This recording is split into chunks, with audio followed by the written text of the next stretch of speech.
Sa video na ito ay pag-uusapan po natin ang isang napaka-interesting na balita tungkol po rito kay Pi Network.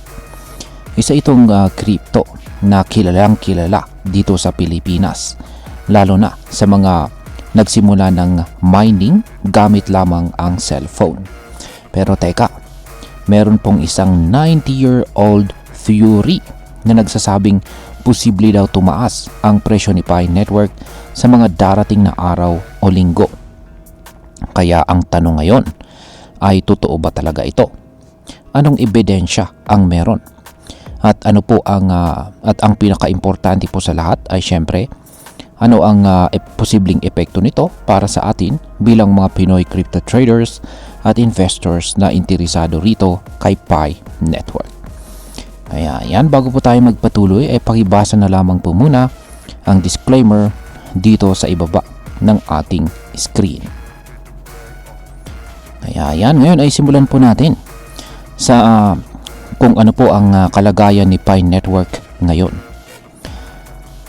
Nitong nakaraang Lunes ay si Pi ay nagtitrade lamang po sa mga presyong 0.60. Malayo sa kanyang all-time high na $3. Ibig sabihin ay halos $9 billion na ang nabura sa kanyang kabuuang halaga. Ang kanyang dating market cap ay nasa $13 billion. Pero bumagsak po siya sa $4 billion ngayon. Dagdag pa dyan, ang dami po ng bumibili or nagtitrade kay Pi ay lumiit na rin. Dati, umaabot po sa $800 million ang kanyang daily trading volume. Pero ngayon ay nasa $42 million na lamang ito. Ibig sabihin ay wala pong gaanong pumapansin sa kanya nitong mga nakaraan. Ang isa pang dahilan kung bakit humina si Pi ay dahil padami ang supply nito. Ayon naman po sa PiScan, ayan, ay maglalabas daw sila ng 231 million na Pi coins ngayong buwan na ito at susundan pa ng 222 million sa buwan ng June. Kaya sa loob ng isang taon, mahigit 1.4 billion tokens ang maia-unlock na nagkakalaga po ng $853 million. Kapag dumarami po kasi ang supply pero konti lang ang demand, natural po na bumabagsak ang presyo. At kung wala pong malaking balita gaya ng bagong exchange listing o major partnership, hindi po talaga aangat ang presyo ni Pi. Ngayon is dito na po tayo sa teorya na nagsasabing posibleng tumaas ang presyo ni Pi. Yan, at ito po ang tinatawag na Wyckoff theory. Yan ang Wyckoff theory. At yan, isa po itong 90-year-old theory. At ang theory na ito ay sinasabing si Pi ay nasa accumulation phase na. Ayan, ayon po sa teoryang ito, may 4 na phases ang price cycle ng isang asset. Una ay ang accumulation. Dito, halos walang galaw ang presyo. Mababa po ang volume at sideways lang ang galaw ng chart. Pangalawa ay ang markup. Dito naman po nagsisimula ang pagtaas ng presyo dahil sa FOMO or fear of missing out. Pangatlo ay ang distribution. Dito naman po nagbebenta ang mga early investors habang mataas pa ang presyo.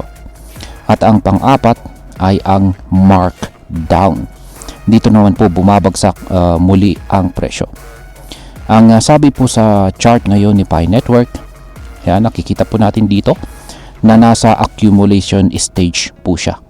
Dito po madalas tahimik ang galaw, pero kapag may nangyaring catalyst ay bigla na lamang po itong puputok pataas.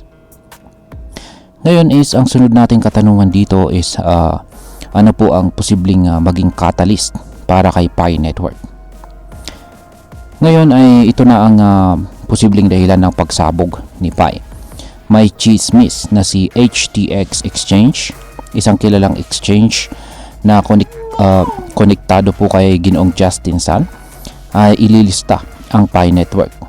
Naglabas po sila ng ilang Yan, ilang X na post na parang nagbabadya ng isang listing. Kung totoo nga ito, malaki ang epekto nito sa presyo ni Pi. At bakit? Kasi kapag ang isang token ay nalista sa isang malaking exchange, bigla itong napapansin ng mga trader.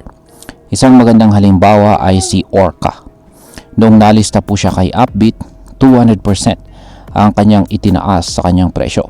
Kaya imagine mo na lang kung gaano kalaki ang posibleng itataas ni Pi kung siya ay malista. Ayon po sa analysis, kapag nalista na itong si Pi sa isang major exchange, ay pwede daw po siyang umabot sa psychological price na $1. At kapag nabasag pa niya ito or nalampasan niya ang presyong $1, ang sunod niyang aakyatin ay ang sunod na resistance na nakapwesto sa $1.80. Yan, nabuo po yung kanyang resistance na ito noong March 13. Ngayon is bakit naman po mahina ang ecosystem ni Pi Network kumpara sa iba? Ayan, isang malaking dahilan kung bakit hindi pa rin ganun kalakas si Pi ay dahil mahina ang ecosystem applications po niya. Ibig sabihin ay wala po siyang masyadong gamit sa loob ng kanyang sariling network. Samantalang si Ethereum at saka si Solana, halos lahat ng DeFi, NFT at mga gaming projects ay nandun. Malayo ang agwat sa kanilang mga development. Kaya maraming investor ay mas pinipili pa rin ang mga established na blockchain tulad ni na Ethereum at saka Solana. Ngayon is ano po ang posibleng maging epekto nito para sa atin bilang mga Pinoy crypto traders or miners ni Pi Network? Yan, marami po talagang Pinoy ang nakaabang dito. Sa totoo lang ay madami sa atin ang nagmina kay Pi simula pa noong mga early days nito gamit lamang ang ating mga lumang cellphone. Kaya malaking bagay kung totoo ngang nasa accumulation phase itong si Pi at susunod na ay ang markup phase nito. Kung sakali, pwedeng kumita po ang mga nakatenga lang na Pi coins. Pero bilang paalala, habang wala pang official listing sa mga major exchanges, mataas pa rin po ang uncertainty. Hindi pa ito ganap na open para sa normal trading. Kaya kahit exciting ito, kailangan pa rin nating maging maingat. Kung investor ka naman na nag-hold ng Pi, maganda sigurong i-monitor natin ang galaw ng balita sa mga exchanges. At kung wala pa, huwag po tayong basta-basta papasok sa hype. Always do your own research palagi. At bilang panghuli ay ang masasabi ko naman po tungkol dito ay para sa akin, napaka-interesting po ng development na ito.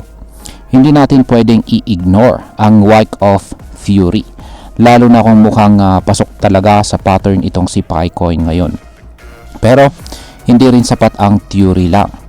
Ang tunay po kasi na magpapagalaw sa presyo ay ang action, gaya po ng listing, partnerships at saka actual adoption ng token.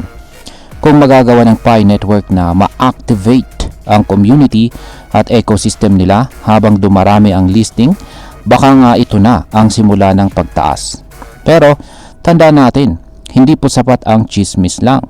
Hanggat wala pa sa exchange si Pi, hindi pa rin ito ganap na crypto na pwedeng i-trade sa labas ng sarili nitong network.